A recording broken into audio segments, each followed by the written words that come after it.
السلام علیکم ورحمۃ اللہ وبرکاتہ۔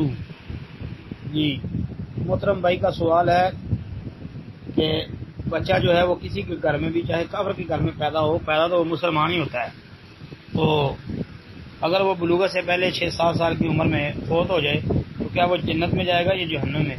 محترم بھائی، بچہ جو ہے وہ پیدا مسلمان ہی ہوتا ہے، فطرت پہ پیدا ہوتا ہے، جیسا کہ حدیث میں آتا ہے کہ ہر بچہ فطرت پہ پیدا ہوتا ہے، آگے اس کے والدین جو ہے وہ جیسی اس کی تربیت کریں گے، جس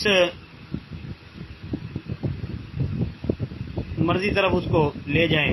اللہ کے رسول نے فرمایا ہے صلی اللہ علیہ وسلم نے فَأَبَوَاهُ يُهَوِّدَانِهِ أَوْ يُنَصِّرَانِهِ أَوْ يُمَجِّسَانِهِ أَوْ كَمَا قَالَ النَّبِيُّ صلی اللہ علیہ وسلم، یعنی کہ اس کے ماں باپ اس کو یہودی بنا دیں، مجوسی بنا دیں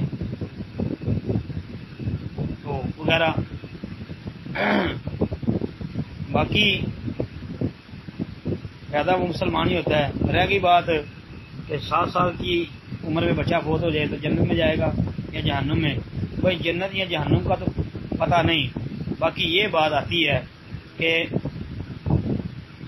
جب بچہ ابھی بالغ نہ ہوا ہو، بلوغت سے پہلے وہ جو کچھ بھی کرتا ہے اس کا گناہ نہیں لکھا جاتا۔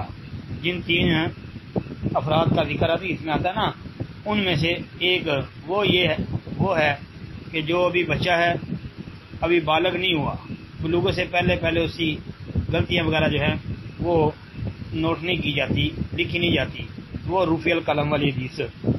جی باقی واللہ اعلم۔ السلام علیکم ورحمۃ اللہ۔